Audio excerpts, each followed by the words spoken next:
Welcome back, sports fans, to the Patti and Brian podcast. Today's episode is a special one, a victory lap through the stadiums, arenas, ballparks, and sports cathedrals Patti and I have visited over the last 40 years. Now, we've been to so many stadiums that if we gave a personal anecdote for each one, this podcast would last longer than the baseball season. So instead, we're hitting the highlights, the iconic, the historic, the unforgettable, and the downright hilarious. And yes, folks, I am a sports nut. I'm from the Buckeye State, which is literally a nut, and I work at the Ohio State University. So it's basically in my DNA. And I married him anyway. Let's begin our playbook at the epicenter of my sports life, Ohio Stadium, the Horseshoe, the shoe as I call it, the cathedral of college football. I've been there more times than I can count. Games, tours, quiet afternoons with my students. A 100,000-seat stadium with nobody in it feels like standing inside a sleeping giant, quiet but eerie, like it's dreaming of kickoff. Patti and I have walked the entire campus. Buckeye Grove, Mirror Lake, St. John's Arena, and the statues. Archie Griffin's, the Jerry Lucas statue at the Shot, Jesse Owens at the Track Center, and the Woody Hayes statue at the facility. I'm surprised the Woody Hayes statue doesn't look like he's punching someone. Right. Ohio State is basically a campus of icons and statues with a football stadium attached. And every time we go, Brian says, "Patti, take my picture with this statue." I have more photos of Brian with statues than with actual humans. Over the decades, we've followed the yellow brick road to stadiums all over America. And speaking of yellow brick road, we've been to the stadiums of the Lions and Tigers and Bears. Oh my! Lions and Tigers and Bears. One of our most surreal stops was the Aloha Stadium in Honolulu. It is very close to Pearl Harbor. The stadium was a little run down by the time we got to it. But who cares? We were in Hawaii. We ate the best mango and sweet pork sandwiches of our lives.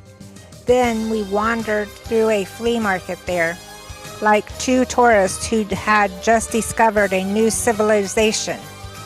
The Aloha Stadium was demolished in 2025. The Pro Bowl was held annually at the stadium a total of 35 times from 1980 through 2016.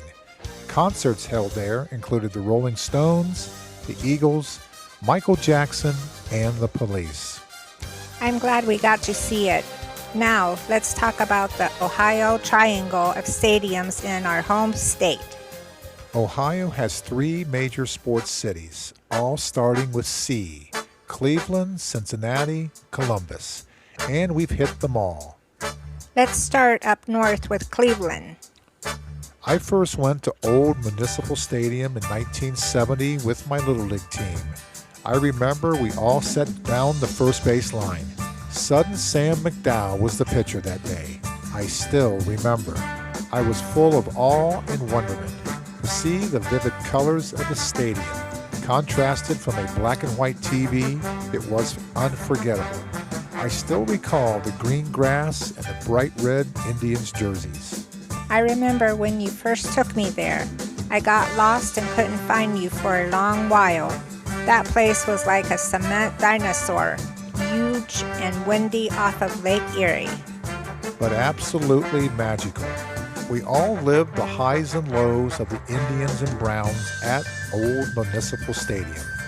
I remember in the 1980s walking around the inside of Municipal Stadium with my brother Kyle. And Max McGee, a Packer great, walked right past us. The whole stadium smelled of popcorn and hot dogs. Yes, and it also smelled of beer and urine. You also visited the other ballpark of Cleveland. Yes, my brothers and I went to League Park, where Babe Ruth hit his 500th home run. They even had a World Series there in 1920. I'm glad they saved part of that baseball park. One of my favorite memories of going to Municipal Stadium. I got Brown's tickets for your dad's birthday, honey. They ended up being in the dog pound. We were thrilled. We couldn't tell if Dad was thrilled or not. There were some pretty crazy fans in the dog pound in the 1990s. Another time I got Monday Night Football tickets for us, and Kyle and Rick. And somehow we ended up with prime field seats. I still don't know how that happened. I think an angel wearing a Browns jersey intervened. What about our Columbus sport adventures? Columbus gave us the Blue Jackets at Nationwide, the Clippers at Old Cooper Stadium, and of course the Buckeyes at the Horseshoe. I never get tired of going to the Shoe. And the third C, Cincinnati. We have been to games at Riverfront Stadium, Paul Brown Stadium, and the Great American Ballpark. I love the $1 hot dogs at Great American. A much better experience than the mystery dogs at Cleveland, and much cheaper. And near Cincinnati, in Mason, Ohio, ATP Tennis. We saw Roger Federer, my absolute favorite. We also watched Pete Sampras, Serena, and Andre Agassi. That's like seeing the Mount Rushmore of tennis. Inside the triangle of the three C's of Ohio is, ironically, Triangle Park in Dayton. Site of the very first professional game in NFL history. That is hard to believe. That little park in Dayton that looks so insignificant and quiet. It was the beginning of a multi-billion-dollar game that we know about today, and it began in that little park. Most people don't even realize the history there, but we do. Now, let's head to the Windy City. Patti was born 2 hours south of Chicago, so she has a natural affinity for Chicago teams. When I first met Brian at work in 1986, I walked into the break room area where he was sitting and said, "Is it okay if I watch the Chicago Bears? They're my favorite team." They had just won the Super Bowl in January 1986. I thought she had just made that excuse so she could sit close to me. No, it was legit. I figured if you didn't like the Bears, I'd just walk right back out. Then in 2013, I finally took Patti to Wrigley Field. Magical doesn't even cover it. We rode the subway with hundreds of Cubbies fans. The atmosphere was electric. The hot dogs were the best we've ever had. Patti even got a baseball that day. I wasn't going to leave Wrigley Field without a baseball, so I did my best to charm one of the Cubs players. And did you get a baseball that day? You bet I did, Haas. We walked around the stadium that day, imagining Babe Ruth and Lou Gehrig stepping onto that field in the 1932 World Series. It felt more like stepping into a living time capsule. The 1932 World Series where the Babe called his shot and hit a home run. Yep. Another time we walked miles down Lakeshore Drive to Soldier Field. Our walk started out with just a few people. Brian asked them the way to Soldier Field. They said, "We're going there too. Follow us." And by the time we got to Soldier Field, we were walking with a crowd that grew to hundreds. It felt like a pilgrimage. While in Chicago, we once took the L train and passed the new Comiskey Park. But we didn't visit it.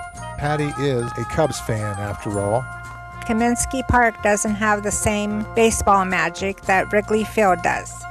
We missed the Michael Jordan statue while in Chicago, which still bothers me. You collect statue photos like baseball cards, honey. I also took Patti to Phoenix, where I lived as a kid in the 1970s.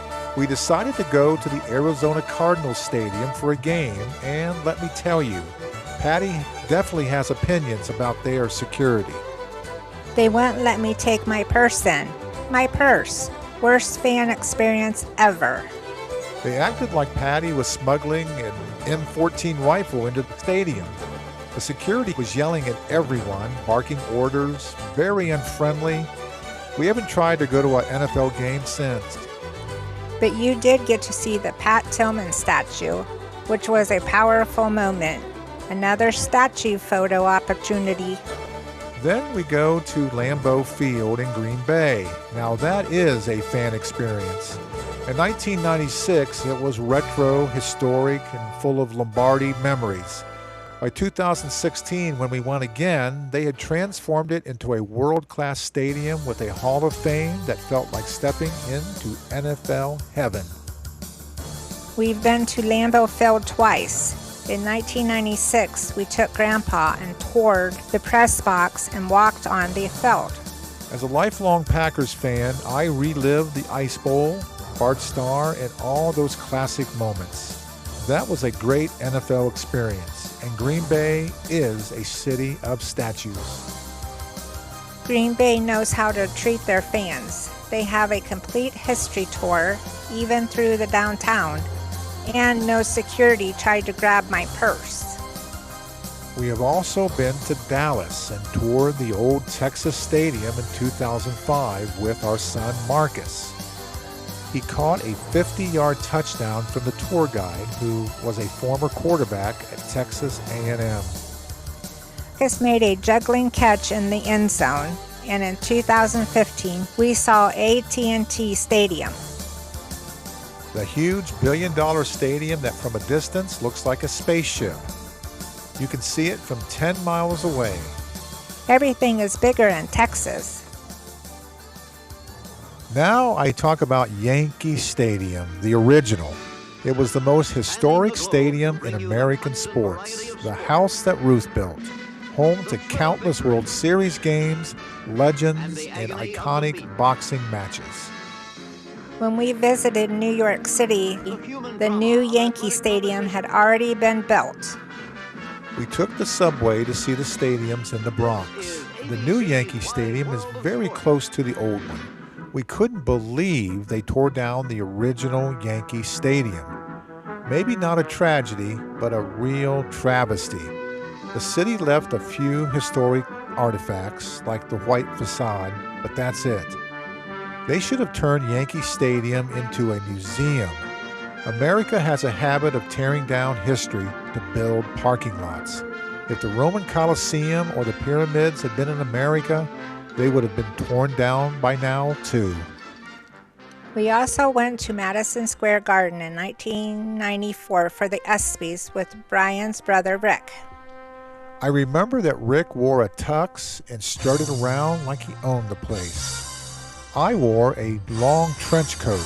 I looked like his bodyguard. That was quite a trip to New York City in 1994.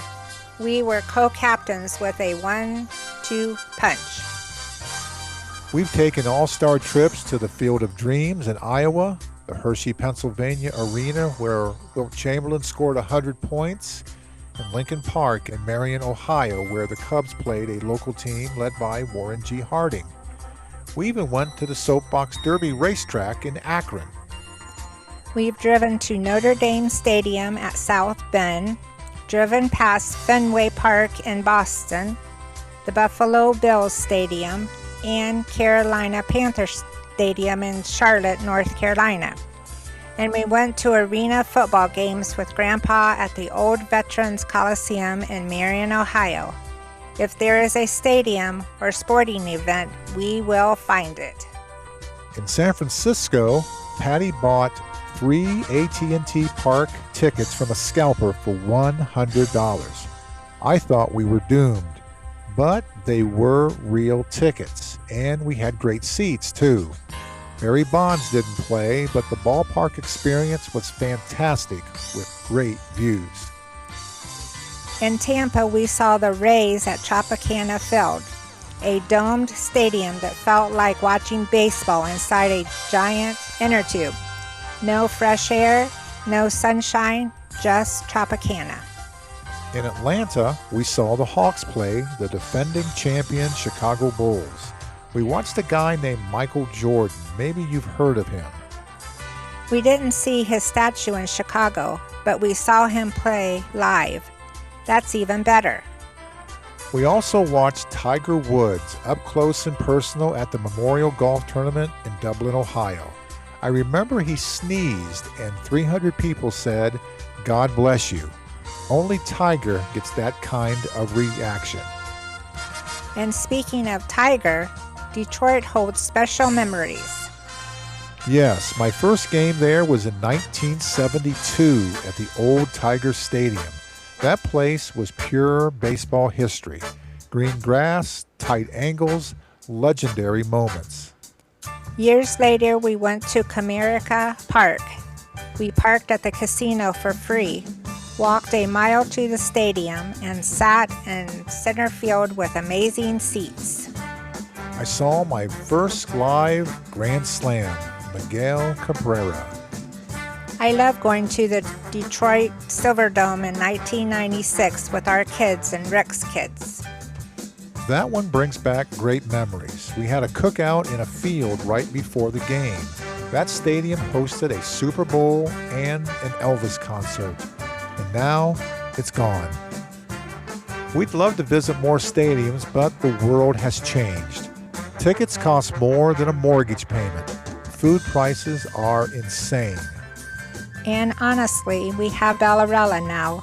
Our little puggle is our favorite sporting event. And she does not permit us to leave her. She is definitely our team mascot.